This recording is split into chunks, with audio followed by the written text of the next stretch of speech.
What is the launch of Term CORRA going to do for the exchange, and what will data from Term CORRA do? CORRA always sounds a little bit different for everybody, but why don't I just actually spell out what CORRA stands for? And it's really the Canadian Overnight Repo Rate Average. And this average, or this CORRA, measures the cost of overnight collateral funding in Canada in Canadian dollars using Government of Canada Treasury bills and bonds as collateral for repurchase transactions. So just putting the stage on sort of what CORRA stands for.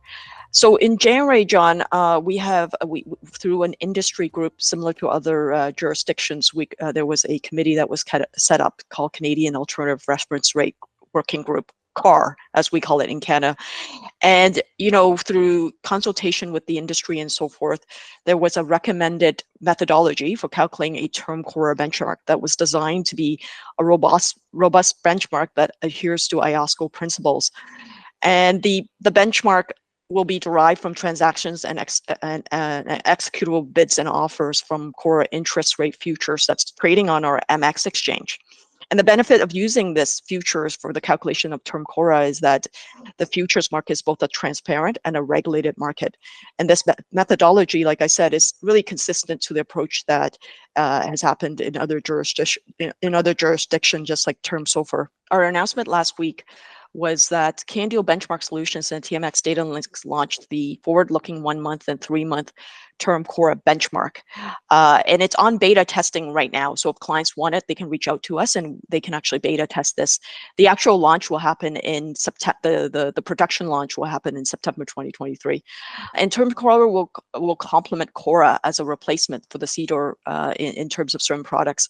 And in particular, use of term CORRA will be restricted use cases, but that is stipulated by CAR.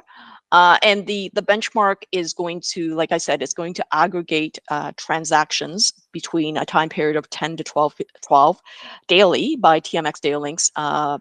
And what we would do is we would then pass this aggregated pricing to Candial, who would be the benchmark administrator, and they will actually use the Bank of Canada methodology to create the curve, at which point they'll send it back to Datalinx, and we would use our channels and distribution to send out these rates to clients on a T+0 basis, which is quite unique actually, because I think most other rates are on a T+1. So it's definitely a made in Canada solution. How important has the extension of trading hours on the MX been to a product like CORRA? Our extended hours has been extremely successful. It really is as a response to our clients, and we have fairly very international client base, especially Datalinx. I think most of our clients are outside of Canada, and we have 5,000 contracted clients.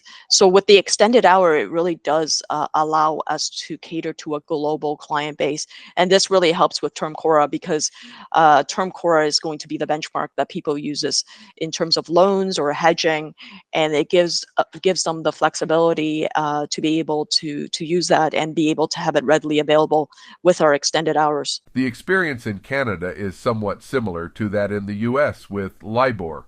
What do you expect to see as we move closer to the expiration of CDOR in Canada? I think my MX colleagues actually are planning to formalize a fallback plan for the BAX futures, which is currently the 3 month that is based on CDOR. And with the CDOR cessation, our goal would be that all outstanding BAX positions post June 2024 will be converted into equivalent to the 3 month CORRA futures contracts.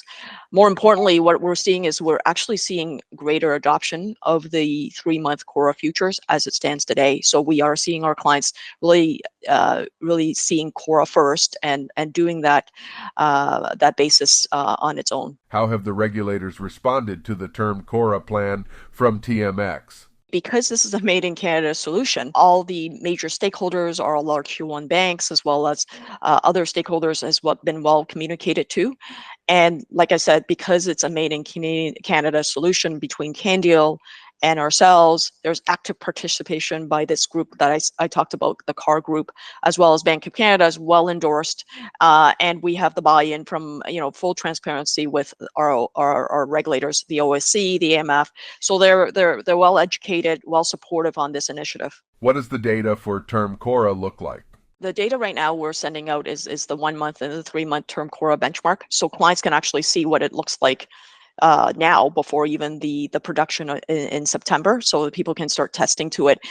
And it's based on transactions that are coming from our MX futures market, which is our 1 month and 3 month MX futures. And what we did do was we've done extensive back testing with in conjunction with Candeal, because they'll be calculating the curve. So we've been really testing, creating a more robust solution. We've used our cloud delivery platform so that we can be able to send over data points to Candeal, and it's very successful, because we right now have sort of back tested it with when the 3 month was listed. The 1 month was listed earlier this year, so and we've seen adoption to that as well. And so overall, what we've done is look at batches of data between 10 to 12, calculate a number of trading statistics, and we've used these statistics as input for Candeal to create the curve. And so far so good. We actually have a number of clients looking at the rates today, and we haven't had any any feedback as to any issues. So we're really happy about the beta launch as it stands.